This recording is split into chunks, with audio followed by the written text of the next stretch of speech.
Welcome back, everybody. Today's video is going to be a little bit different.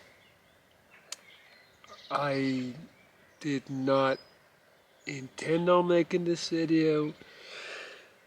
I did not expect having to make this video, but the reality of my situation is that I just got the news that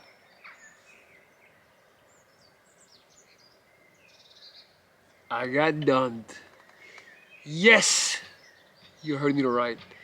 I got dumped. So, for those who have been following the journey and have been watching all of the videos, you guys know that in one of my last videos, I mentioned that for the first time since my breakup last year, I started seeing someone new. And that made me quite happy, quite euphoric.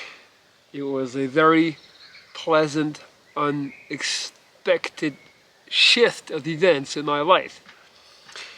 And it went on for about 6 weeks. It was going quite great, quite amazing,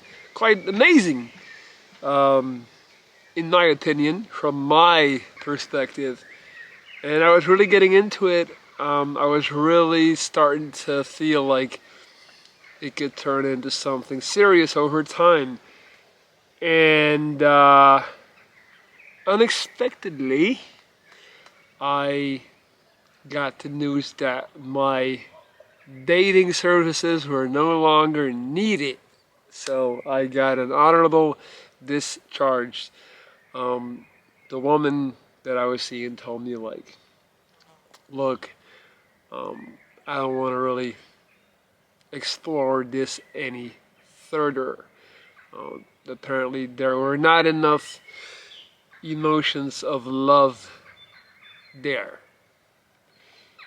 And I'm here to tell you guys that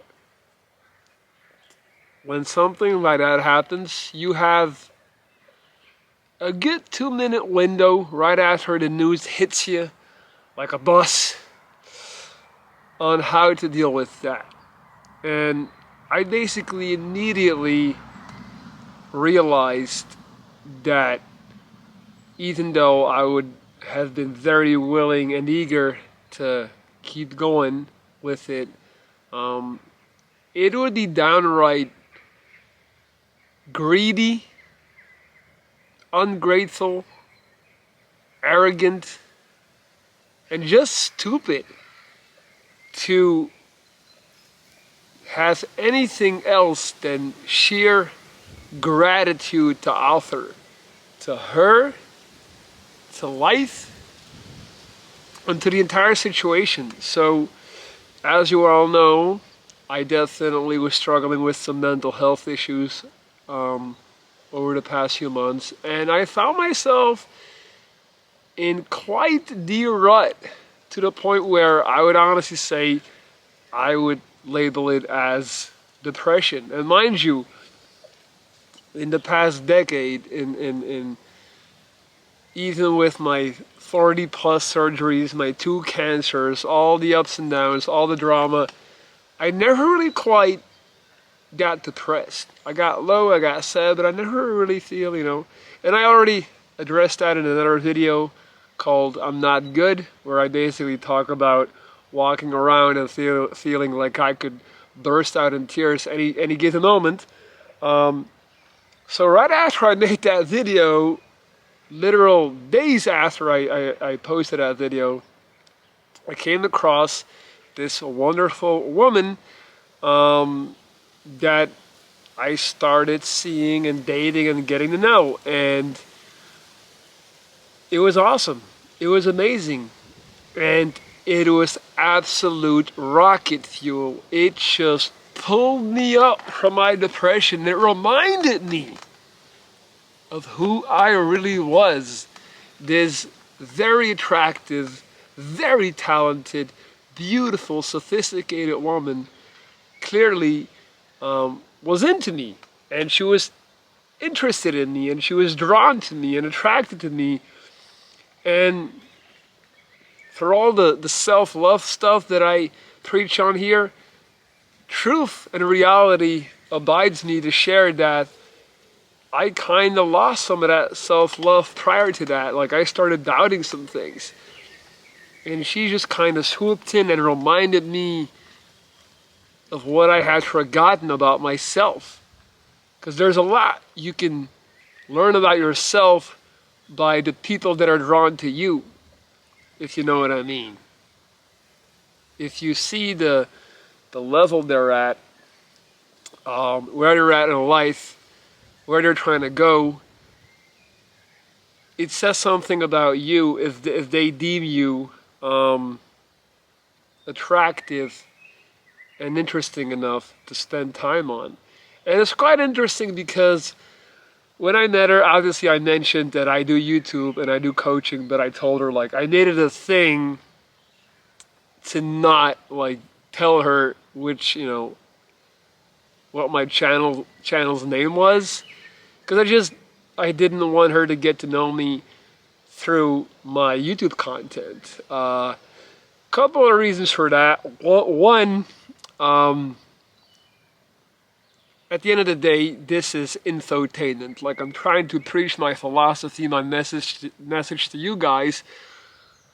But as you all know, if I don't deliver that in a dramatic, interesting, captivating way where I'm shouting and, beating my chest and being a little bit too extra sometimes, a lot of the audience is not going to stay locked in. So I say all that to say this.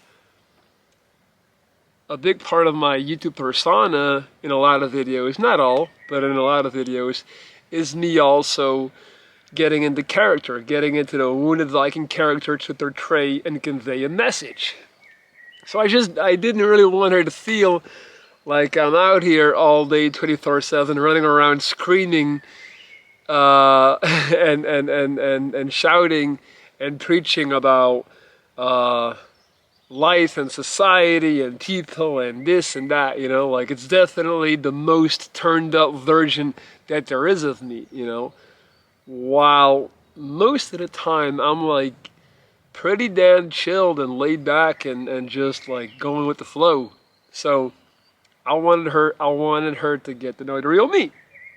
So I was like, we can watch all that stuff later if you want, but I just want to, get you to know me. Now, what I didn't realize, and this actually came to the surface after a couple of days, is that she actually, because she asked me at some point, she asked, like, why wouldn't you, why don't you want to show me your YouTube channel? And I told her why, and she said, well, so you're worried that I might like you less because of it. And I was like, yeah, pretty much.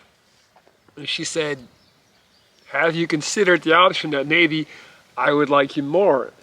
And I'm like, no, I don't think so. Which is funny, because usually I'm really like, it definitely indicates some type of insecurity or disalignment as it pertains to me and my content, which is something that maybe I'll talk about later. But I was like, yeah, I don't think most people would really like that. And on a side note, I think that has to do with the fact that I'm Belgian. I live in Belgium, and I know most Belgian people do not gravitate towards my content. It's too, for lack of a better term, too American for them. You have to understand, Belgian culture is hyper conservative, respectful, modest, don't think too highly of yourself, just act normal. So I've always been met with that feedback in terms of what my people think about me and my content. So I'm kind of used to, like, Belgian people not really being engaged and connecting with what I put out there. And her actually being a Belgian woman, I kind of had that, like, in the back of my mind. So she said, like, maybe I would like you even more. I was like, don't think so. And then she said, like, well, actually, I immediately Googled you, and it was not hard to find you. And I loved it. I loved your content. I loved your message, and it really made me more interested in meeting up with you and hanging out with you and all this stuff. So I was like, hey, this is good. This is a great sign, actually. So long story short, this just really reconfirmed what I already kind of knew, but what I had forgotten. And it just gave me a huge ego boost, confidence boost. She came into my life at a very difficult time and just propelled me into the stratosphere. And I've been flying high ever since. So, needless to say, when I got the news that we were not going to take it any further, I had that decision to make.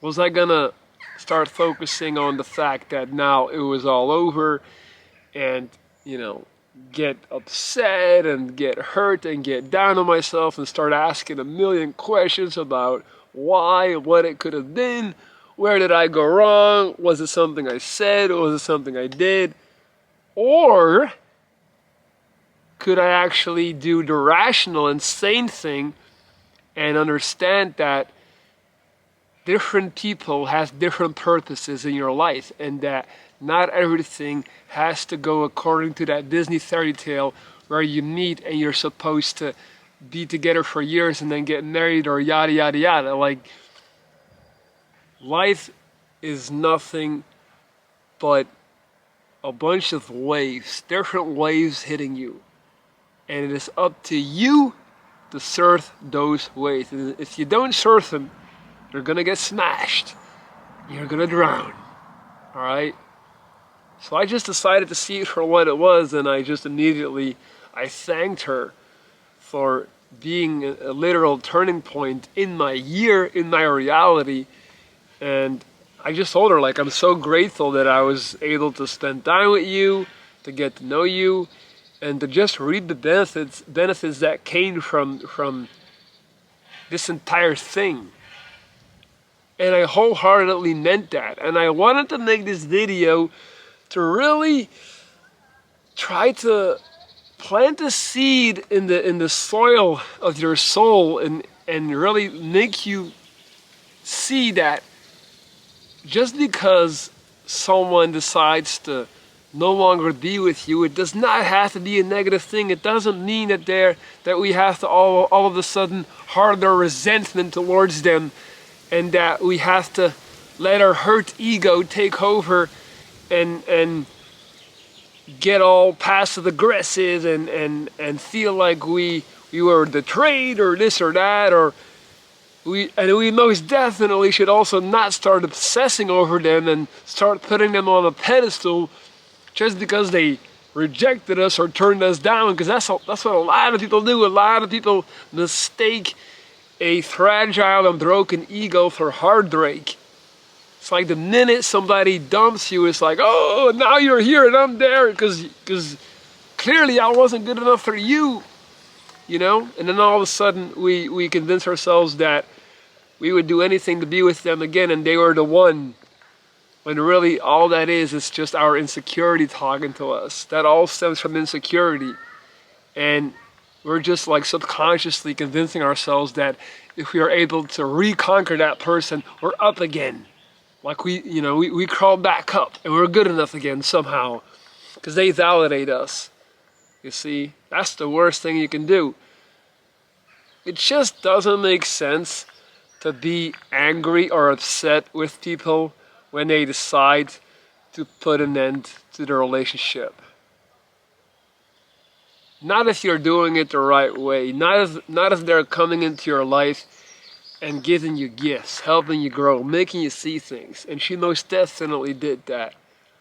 That's like taking karate class from this amazing karate teacher and him getting you all the way up to the brown belt, which is like the final belt before the black belt, and him being like, well, I'm done teaching you, like now I need you to go and find another teacher to get to that black belt, but you know, like, good luck. And then you being mad at that teacher, like, what do you mean? You're not gonna get me to the black belt? Even though he got you to the white belt, the yellow belt, the orange belt, the green belt, the blue belt, you know? So it's the same with her, like, this person, this amazing woman came into my life and just kind of like rejuvenated me. Relighted that fire, like, I was lost. I forgot who I was. The motherfucking wounded Viking. Flexing on life. Attracting beautiful, talented women all over. Changing lives. Making great content. Planting seeds of positivity. I forgot all of that, and she came and she woke my ass up. So I feel nothing but gratitude. I feel nothing but love. Sincerely. And I need you guys to try and adopt that same mindset. Because that's what it's all about. Like I said, people will come into your life with different intents and different purposes. Stop trying to control everything. You can't control those things. You don't know what their role will be in the story of your life. You don't know, and nor should you try to know or figure it out or find out, or even worse, alter that. Alright? It's just nothing but a bunch of waves. And you can surf or drown. And the choice is up to you. Me over here, I'm surfing my ass off. Like something that I did that same very moment that it happened. I realized the energy of that moment. I realized how big that moment was. And I just looked at it like, she gave me this incredible momentum, which led all the way up until this point of it being over, that now I gotta figure out a way to keep this momentum going. It has to, the death of this short fling has to mean the birth of a new opportunity to put myself in a position to win at life.